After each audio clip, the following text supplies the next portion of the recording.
আওয়ামী লীগ কি স্ট্র্যাটেজি নিছে জানেন? তারা যেভাবেই হোক প্রফেসর ইউনূসের সরকারের ঘনিষ্ঠ হওয়ার চেষ্টা করবে। ঘনিষ্ঠ হইয়া তারা তাদের যে পজিশনগুলো ছিল প্রশাসনে, সেই পজিশনগুলো রক্ষা করার চেষ্টা করবে। মানে লাল মিয়ারে সোনা মিয়া বানাবে, আর সোনা মিয়ারে লাল মিয়া বানাবে, মাঝখান থেকে সোনা লাল হইয়া যাবে। আমি প্রমাণ ছাড়া কথা বলি না, আজ একটা সলিড প্রমাণ দেব। দেখবেন কিভাবে আওয়ামী আমলের সমস্ত সুবিধাভোগীগুলা প্রফেসর ইউনূসের সরকারের আশেপাশে আইসা ভিড়িছে এবং কাউরে ওরা চিনতেছে না প্রফেসর ইউনূসের প্রশাসন। আসেন একটা এক্সাম্পল আজকে দেখি, এরকম অনেক এক্সাম্পল আছে, একটা এক্সাম্পল দেখব। ড্যাফোডিল আন্তর্জাতিক বিশ্ববিদ্যালয়ের বোর্ড অফ ট্রাস্টিজের চেয়ারম্যান এবং Dhaka Chambers of Commerce and ইন্ডাস্ট্রিজের পরিচালক এবং সাবেক সভাপতি সবুর খান এই মাল সরকারি সম্পত্তি দখল, অর্থ পাচার, অনিয়ম, ইউনিভার্সিটির টাকায় ওষুধ কোম্পানির শেয়ার কেনা, মালয়েশিয়া, আরব আমিরাতে অর্থ পাচার করছে আওয়ামী লীগের আশীর্বাদ নিয়া। এডিটর সাহেব দেখান না, ওনার আওয়ামী প্রীতির কিচ্ছা দেখান না, কয়টা ছবি দেখান একের পর এক কইরা, এটার পর একটা কইরা দেখান আর কি। আর এনা জাউরা সিল মেরে দেন প্রত্যেকটা ছবির উপরে। দেখেছেন দেখেছেন হাসিনার মতো ফটো খিচিছে, আর সেটা দিয়ে ওর আকাম জায়েজ করেছে।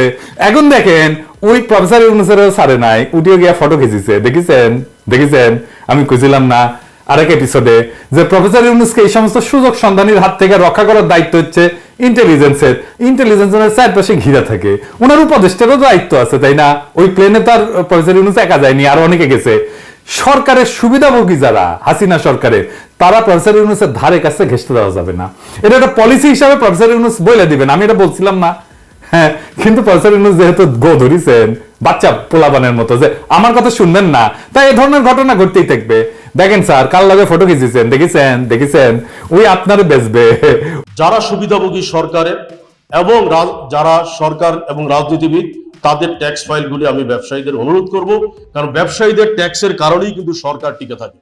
সুতরাং যারা সুবিধাভোগী তাদের ট্যাক্স ফাইলগুলি যদি এখন খোলা হয় এবং সেখানে তাদের ট্যাক্স ফাইলের সাথে অসামঞ্জস্য যে সম্পদগুলি থাকবে সেগুলো সরকারি কোষাগারে জমা করা হোক এবং বাজেয়াপ্ত করা হোক।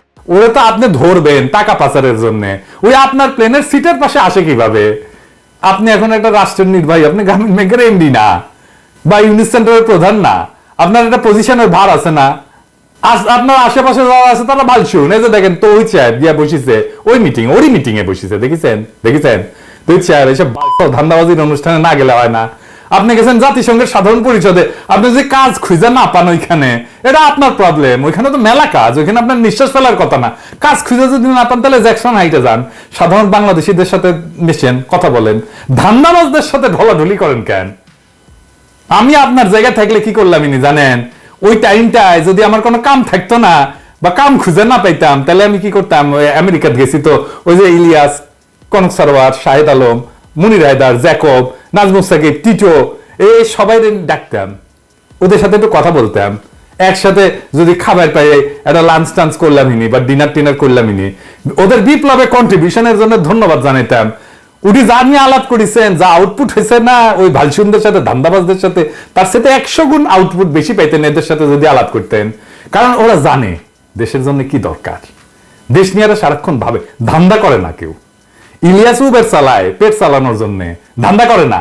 এরা পিওর মানুষ, পিওর মানুষ, দেশের কাছে কখনো কিছু চাইবে না, দিবে শুধু, দিছেও, এবং সেই জন্য মানুষের ভালোবাসা পাইছে এই লোকগুলা। এবার আসেন আমেরিকা প্রশ্ন।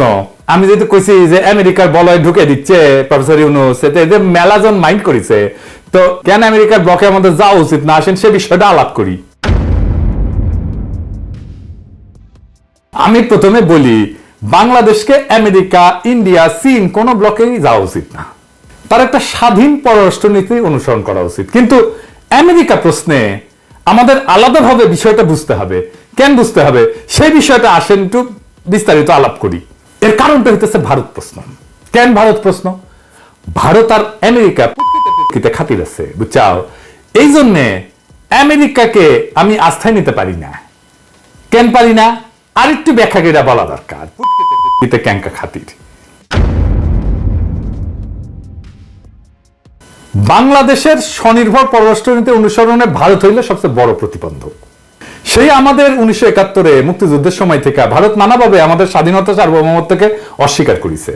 প্রবাসী তাজউদ্দিন সরকারকে স্বীকৃতি দেওয়ার আগেই ভারত তাকে বাধ্য করেছে 25 বছরের একটা গোলামী চুক্তি সম্পাদনে, যেটা স্বাক্ষর করার পরপরই অস্থায়ী রাষ্ট্রপতি সৈয়দ নজরুল ইসলাম অজ্ঞান হইয়া পড়ে গেছিলেন। জানেন এটা?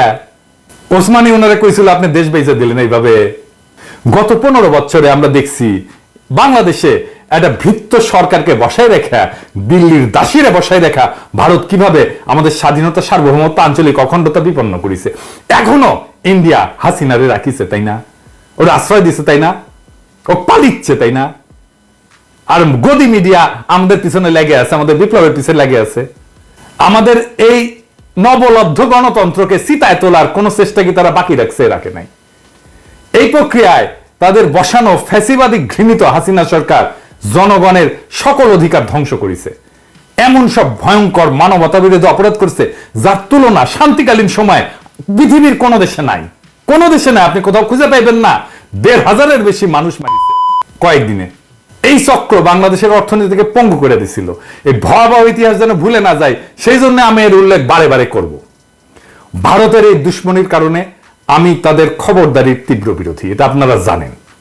আমি মনে করি ভারত আমাদের দেশের সাথে আগে যেমন শত্রুতা করেছে, পরেও শত্রুতা করবে, এখনো করিচ্ছে শত্রুতা। আমাদেরকে সব সময় অপমান আর পদানত করে রাখাটা তাদের ফরেন পলিসির ডিএনএ এর মধ্যে ঢুকে গেছে একেবারে। কংগ্রেস হোক, বিজেপি হোক, আর মমতা ব্যানার্জি হোক, কেউ এর থেকে বাইরে হবে না। মা এতে লিখে রাখতে পারেন। এইটা একটা অত্যন্ত ডেলিকেট সিচুয়েশন। আপনাকে যদি সামনে আগাইতে হয়, আমাদের দেশে খুবই স্ট্রং ভারত বিরোধী ভয়েস লাগবে, সক্রিয় কর্মপন্থা লাগবে। এবং যে কারণে হোক, আমি কাউকে এইটার জন্য মন্দ কথা বলবো না। পলিটিক্স যারা করে তারা এই পজিশনটা নিতে পারবে না সঙ্গত কারণে। আমি আর বিস্তারিত গেলাম না। একই সাথে বাংলাদেশ প্রশ্নে যে সমস্ত শক্তি ভারতের পক্ষ নিছে, ভবিষ্যতেও নিতে পারে, তাদের ব্যাপারে আমাদের অত্যন্ত সতর্ক থাকতে হবে। এখানেই আমেরিকার ভূমিকার কথা আসছে। আমাদেরকে প্রশ্ন করতে হবে, বাংলাদেশ প্রশ্নে আমেরিকা কি ভারতের বিরুদ্ধে দাঁড়াবে?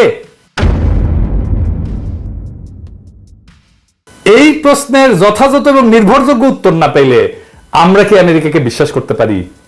আমার ধারণা আমেরিকা ভারতকে উপেক্ষা করে আমাদের পাশে দাঁড়াইতে পারবে না। তার কারণগুলো কি এটা ব্যাখ্যা করি। কেন পারবে না, আসেন এটা ব্যাখ্যা করি। যে কোনো দেশের কোনো একটা নীতি, পররাষ্ট্র নীতি বলেন আর রাষ্ট্রীয় নীতি বলেন না কেন, এটার কেন্দ্র একদম মূল বিষয়টা হলো জাতীয় স্বার্থ, দেশের স্বার্থ। আমেরিকার স্বার্থ কার সাথে বেশি? কেমনে বুঝবেন? বাংলাদেশের সাথে না ইন্ডিয়ার সাথে? কেমনে বুঝবেন? কিছু ফিগার দিয়ে, কিছু ডেটা দিয়ে, তাই না? আমেরিকা তো একটা পুঁজিবাদী দেশ, তাই না? আমরা তো জানি। সুতরাং একটা পুঁজিবাদী দেশের মূল লক্ষ্য কি? মুনাফা তৈরি করা। আজকের দুনিয়া সব দেশের জন্য এটা প্রধান বিষয়। 2022 সালে আমেরিকা এবং ভারতের মধ্যে বাণিজ্যের পরিমাণ কত ছিল জানেন? $191 বিলিয়ন। একই বছর আমেরিকার সাথে বাংলাদেশের বাণিজ্যের পরিমাণ ছিল $14 বিলিয়ন মাত্র। ভারতে আমেরিকার রপ্তানি ছিল $78 বিলিয়ন, মানে আমেরিকা যেটা রপ্তানি করে ভারতে। বাংলাদেশে আমেরিকার রপ্তানি ছিল $3 বিলিয়ন কম, 3 বিলিয়নের পৌঁছাতে পারে নাই। 2022 সালে ভারতে আমেরিকার সরাসরি বিনিয়োগ ছিল $46 বিলিয়ন। আর ওই বছর বাংলাদেশে আমেরিকার সরাসরি বিনিয়োগ ছিল $0.5 বিলিয়ন। আধা ফুটে পয়সা দাম দেয় না আপনারে। এখন আপনারাই বলেন, আমেরিকার অধিক মুনাফা কার সাথে? বাংলাদেশের সাথে না ইন্ডিয়ার সাথে? ভারতের এত বড় রপ্তানি আর বিনিয়োগের বাজার বিসর্জন দিয়া আমেরিকা বাংলাদেশের সাথে থাকবে, এই চিন্তা আপনি কেমনে করবেন? দূর পটান আমাদেরকে, আমরা বুঝি না। আমেরিকা কখনো আপনারে পাত্তা দিবে? কখনো ভারতের উপরে দিবে না। ভারত যেটা বলবে সেটা আমেরিকা মাইনা নেবে, এটা লিখে রাখেন। 2 নাম্বার, ইন্দো প্যাসিফিক অঞ্চলে চীনকে ঠেকানোর জন্য আমেরিকার নেতৃত্বে একটা কোয়াড হয়েছে না, জোট হয়েছে না? ওইটাতে ভারত অন্যতম সদস্য না? সদস্য তো। আমেরিকান প্রেসিডেন্টের ইন্দো প্যাসিফিক একটা কৌশলপত্র আছে, ওখানে কি বলছে জানেন? ইংরেজিতে কইছে যে a like minded partner and leader in South Asia. ইংরেজি যেহেতু কইছে, ঠিকই কইছে, তাই না? তো অর্থাৎ এটার মানে হইতেছে যে সমভাবাপন্ন মিত্র এবং দক্ষিণ এশিয়ার নেতা এবং কোয়াডের চালিকা শক্তি ভারত। এবং ওই কৌশলপত্রের অ্যাকশন প্ল্যান, একটা প্রধান অ্যাকশন হইল support India's continued rise and regional leadership. তার মানে হইতেছে ভারতের যে ক্রমাগত উত্থান এবং আঞ্চলিক নেতৃত্বকে সহায়তা করা। এটা লিখিত পরিতরে ভাই, প্রেসিডেন্টের ডকুমেন্ট, আমেরিকান প্রেসিডেন্টের ডকুমেন্ট দেখেন। এইটা হইল ভারতের প্রতি আমেরিকার শীর্ষস্তম স্তরে সরকারি নীতি। আমেরিকান প্রেসিডেন্টের এই কৌশলপত্রে বাংলাদেশের নাম খুঁজে পাবেন? খুঁজেন, পাবেন না। আমি পাই নাই, আপনারা পাইলে জানাই। এরপরেও কি কেউ ভাববেন যে ভারতের বিপক্ষে আমেরিকা বাংলাদেশের পক্ষ নেবে? তৃতীয়ত, আমেরিকায় ভারতের যে হিন্দুত্ব লবি, সেটাকে ইসরায়েলি লবির কাছাকাছি শক্তিশালী মনে করা হয়। আমরা কিন্তু খুব একটা এই বিষয়ে সচেতন না। এই হিন্দুত্ববাদী লবির চাপে ক্যালিফোর্নিয়ার গভর্নর বর্ণ প্রথা এটা ক্যালিফোর্নিয়ার সংসদে নিষিদ্ধ করার সিদ্ধান্ত নিয়েছিল, ওইটাতে স্বাক্ষর করতে পারে নাই। এই যে অ্যান্ড্রু ককবার্নের যে প্রবন্ধ, এটাতে কয়েকটা গুরুত্বপূর্ণ ঘটনা এবং তাদের কার্যক্রমের বিশদ বিবরণ আছে, যা আমেরিকায় হিন্দুত্ববাদী লবির উত্থান এবং তার রাজনৈতিক সামাজিক প্রভাব তুলে ধরছে। এর মধ্যে কয়েকটা আমি এখানে উল্লেখ করি। যে এখানে দেখানো হয়েছে যে কিভাবে হিন্দুত্ববাদী সংগঠনগুলো, যেমন Hindu American foundation HAF, American রাজনৈতিক মহলে প্রভাব বিস্তারে সক্রিয়। তারা মার্কিন রাজনীতিবিদদের সাথে সংযোগ স্থাপন করে এবং তাদের কাছে ভারতের হিন্দুত্ববাদী এজেন্ডা তুলে ধরে। এইসব সংগঠন মার্কিন নীতি নির্ধারকদের প্রভাবিত করার চেষ্টা করে। যেমন তারা ভারতে মুসলিম সম্প্রদায়ের উপরে নির্যাতন এবং কাশ্মীর ইস্যুতে তারা মার্কিন নীতি নির্ধারকদের প্রভাবিত করার চেষ্টা করে যেন তারা ভারতের মুসলিম সম্প্রদায়ের উপর নির্যাতন এবং কাশ্মীর ইস্যুতে নীরব থাকে। 2 নাম্বার, 2014 সালে মোদির আমেরিকা সফরের কথা উল্লেখ করা হয়েছে এখানে। ওইখানে হিন্দুত্বপন্থী আন্দোলনের জন্য একটা গুরুত্বপূর্ণ মাইল ফলক হিসেবে বিবেচনা করা হয়। মোদি যখন প্রধানমন্ত্রী নির্বাচিত হয় তখন তার উপরে 2002 সালে গুজরাট দাঙ্গায় জড়িত থাকার অভিযোগে আমেরিকার কিন্তু ভিসা নিষেধাজ্ঞা ছিল। কিন্তু প্রধানমন্ত্রী হওয়ার পর মোদি আমেরিকা সফর করতে সক্ষম হয় এবং ভারতীয় আমেরিকানদের মধ্যে ব্যাপক সমর্থন পায় এবং তার ওই সফরের সময় নিউ ইয়র্কে ম্যাডিসন স্কোয়ারে তার জনসভা ছিল উল্লেখযোগ্য, যেখানে আমেরিকার রাজনৈতিক ব্যক্তিত্বরা উপস্থিত ছিলেন এবং তাকে সমর্থন জানাইছিলেন। এই প্রবন্ধে বিশেষভাবে উল্লেখ করা হয়েছে যে কিভাবে হিন্দুত্ববাদী লবি কাশ্মীরের স্বায়ত্তশাসন বাতিলের এই যে অনুচ্ছেদ 370, এটার পরিপ্রেক্ষিতে আমেরিকায় ভারতের অবস্থানকে সমর্থন জানাইতে সক্রিয় ভূমিকা নিয়েছিল। 2019 সালে ভারতের বিজেপি সরকার কাশ্মীরের বিশেষ মর্যাদা বাতিল করছিল না, মনে আছে না? তারপরে এই লবি মার্কিন রাজনীতিবিদদের প্রভাবিত করতে সচেষ্ট হয় যেন তারা ভারতের এই পদক্ষেপের সমালোচনা না করে এবং এই বিষয়টাকে ভারতের আভ্যন্তরীণ বিষয় হিসেবে দেখে। এই প্রবন্ধে আরো দেখানো হয়েছে যে কিভাবে হিন্দুত্ববাদী লবি ভারতে মুসলমানদের উপরে নির্যাতনের ঘটনাগুলোকে নিয়ে আন্তর্জাতিক সমালোচনা বন্ধ করার চেষ্টা করছে। ভারতে গোহত্যার অভিযোগে মুসলিমদের উপরে হামলা যেগুলো হয় না এবং নাগরিকত্ব সংশোধনী আইনের মতো মানে CAA এর মতো বিতর্কিত আইনের কারণে যে সমালোচনা বাড়তে থাকে, কিন্তু এই লবি মার্কিন রাজনীতিবিদদের প্রভাবিত করে যেন তারা ভারতের সমালোচনা না করে, বরং ভারতের সাথে সম্পর্ক মজবুত করার দিকে মনোনিবেশ করে। এবং এইভাবে ইন্ডিয়াতে হিন্দুত্ববাদী সংগঠনগুলো আমেরিকায় তাদের রাজনৈতিক সামাজিক প্রভাব বিস্তার করছে এবং একই সাথে ভারতের হিন্দু জাতীয়তাবাদী এজেন্ডাকে বৈশ্বিক মঞ্চে তুলে ধরছে। এখন বলতে পারেন যে ওইখানে তো বাংলাদেশের অভিবাসীরা আছে। বাংলাদেশের অভিবাসীদের আমেরিকার রাজনীতিতে বস্তুত কোনো প্রভাব নাই। এটা শুনতে খারাপ লাগবে, কিন্তু আসলে নাই। আমেরিকার বিভিন্ন স্থানে উল্লেখযোগ্য বাংলাদেশি থাকলেও তারা রাজনৈতিকভাবে সংগঠিত হয়ে উঠতে পারেন নাই। তাই এই হিন্দুত্ববাদী লবির সাথে তুলনা করার কোনো প্রশ্নই ওঠে না।